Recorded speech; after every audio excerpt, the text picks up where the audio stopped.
Os santos são sinais da presença do ressuscitado na história. Hoje, dia 14 de setembro, celebramos a exaltação da Santa Cruz.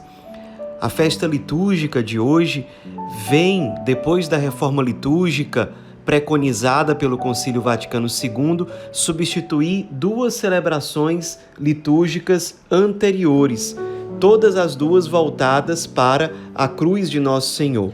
A primeira delas diz respeito à celebração da descoberta do madeiro da Santa Cruz por Santa Helena, por ocasião de uma visita que ela fez à Terra Santa e, entre outras coisas, descobriu essa preciosíssima relíquia. Depois mandou construir uma basílica para comemorar aquele feito e também, claro, para que aquelas relíquias fossem guardadas ali. Foi aí que surgiu a Basílica do Santo Sepulcro, que ainda hoje existe, claro, depois de algumas reformas ao longo dos séculos, e essa descoberta se deu no dia 14 de setembro do ano 320. Por isso que hoje em dia nós celebramos a exaltação da Santa Cruz exatamente no dia 14 de setembro.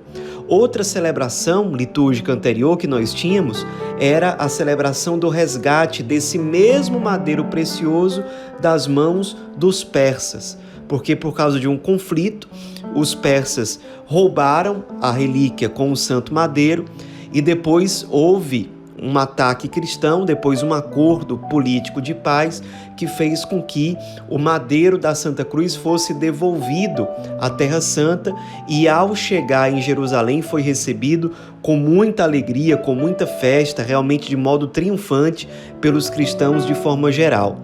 Essa celebração do resgate do precioso madeiro acontecia no dia 3 de maio, porque foi exatamente no dia 3 de maio de 629 o dia em que se deu esse resgate. Então, após o Vaticano II, essas duas celebrações foram substituídas pela festa atual da exaltação da Santa Cruz, que nos aponta para um elemento fundamental que está ali bem no núcleo da nossa fé. O núcleo da nossa fé cristã está no mistério pascal, ou seja, a celebração da paixão, morte e ressurreição de nosso Senhor. A celebração da cruz de nosso Senhor está bem no espírito daquilo que São Paulo nos ensina na primeira carta aos Coríntios, capítulo 1, versículo 23. Nós pregamos Cristo crucificado, escândalo para os judeus e loucura para os pagãos. Mas para os eleitos, ele é força e sabedoria de Deus. Ou seja, os cristãos proclamam ao longo dos séculos, desde o início do cristianismo, o Cristo crucificado. E é óbvio que na cruz de nosso Senhor, nós não enxergamos um sinal de fracasso, ou de dor pela dor, ou sofrimento pelo sofrimento. Mas na cruz nós encontramos um sinal muito concreto de até onde vai o amor de Deus pela humanidade, até onde vai o amor de Deus por cada ser humano, para que cada ser humano seja salvo, alcance a vida eterna, alcance uma felicidade sem fim, a mesma felicidade, a mesma alegria para que todo ser humano foi criado. A cruz é o nosso caminho de salvação. Nela nós enxergamos a loucura de um Deus que se fez homem e que se deixou crucificar para mostrar o seu amor por nós e, por meio desse amor sem medida, nos resgatar e nos levar à salvação. Por isso, celebrar, exaltar a Santa Cruz não é simplesmente exaltar um sofrimento estéril, é exaltar um amor sem medida, que é o amor que nos resgata, que nos protege, o amor que nos garante vida eterna, o amor que nos dá a perfeita alegria. Além disso, ao celebrar a Santa Cruz de Nosso Senhor, nós lembramos das suas palavras que estão presentes lá no capítulo 16 de São Mateus, a partir do versículo 24. Disse Jesus aos seus discípulos: se alguém quer vir após mim, negue-se a si mesmo, tome sua cruz e siga-me. Pois aquele que quiser salvar a sua vida, a perderá, mas o que perder sua vida por causa de mim, a encontrará. De fato, que aproveitará o homem ganhar o mundo inteiro, mas arruinar sua vida? Ou que poderá o homem em troca da sua própria vida? Ou seja, a cruz é algo que o cristão não deve temer. O Cristo deixa muito claro aos seus discípulos: quem quiser segui-lo deve estar disposto a carregar a sua própria cruz. Carregar a cruz na nossa própria vida é enfrentar as dificuldades, as dores, os sofrimentos com perseverança, com confiança naquele que nos chamou, que nos ama, que nos sustenta, que expressou a sua misericórdia e o seu amor por nós, ele mesmo se entregando totalmente na cruz. Carregar a cruz é enfrentar as dificuldades da vida não com covardia, não com espírito de moleza ou de preguiça espiritual, ou com desconfiança, com insegurança. É enfrentar a vida de frente, uma vida que nos chama a amar, uma vida que nos chama a ser oferta viva, uma vida que nos chama a sair de nós mesmos e ir ao encontro do outro. Abraçar a cruz é perceber que o irmão que passa pela cruz, que sofre, me chama para que eu me faça um com a sua dor, para que eu seja alívio, para que eu seja luz diante dos sofrimentos dele, diante daquilo que para ele é difícil carregar, sustentar. Eu sou uma resposta para ele.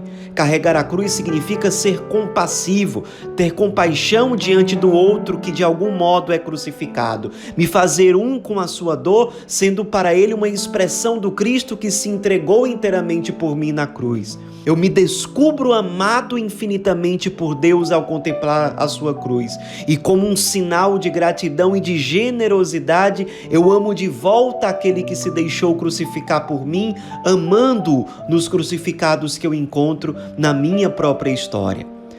A exaltação da Santa Cruz é a exaltação de uma vida consumida, de uma vida cheia de significado, de uma vida que aprende a amar, amar, amar, e aprendendo a amar aprende a ser resposta. Uma vida que não é presa nas lamentações, nas reclamações, no vazio, mas uma vida que se enche pelo amor, que se enche pelo sair de si, que encontra cura para suas dores exatamente no movimento de ir ao encontro, de amar sem medida, de amar com misericórdia, de ser compassivo diante daquele outro que carrega uma cruz também. Além de tudo isso, nós olhamos hoje para a vida dos santos e somos motivados, porque eles souberam carregar a sua cruz não com um pesar, não com um espírito fúnebre, mas ao contrário, com alegria. E quem melhor do que o grande São Francisco de Assis para nos ensinar isso? Aliás, foi exatamente no dia 14 de setembro de 1224 em que São Francisco se tornou verdadeiramente das Chagas.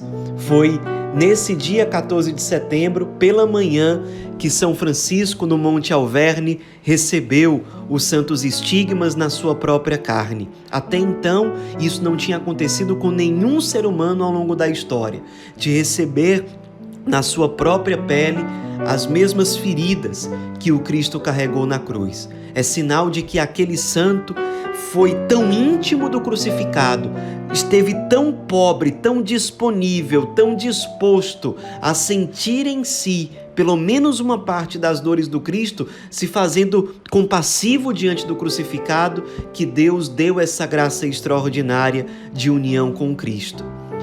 A liturgia das horas descreve a profundidade desse mistério na vida de São Francisco da seguinte forma: o seráfico pai Francisco, desde o início de sua conversão, dedicou-se de uma maneira toda especial à devoção e veneração do Cristo crucificado, devoção que até a morte ele inculcava a todos, por palavras e exemplo.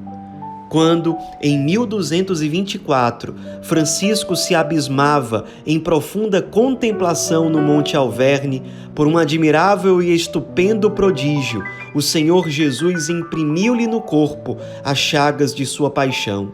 O Papa Bento XI concedeu à Ordem dos Frades Menores que todos os anos, neste dia, celebrasse no grau de festa a memória de tão memorável prodígio, comprovado pelos mais fidedignos testemunhos.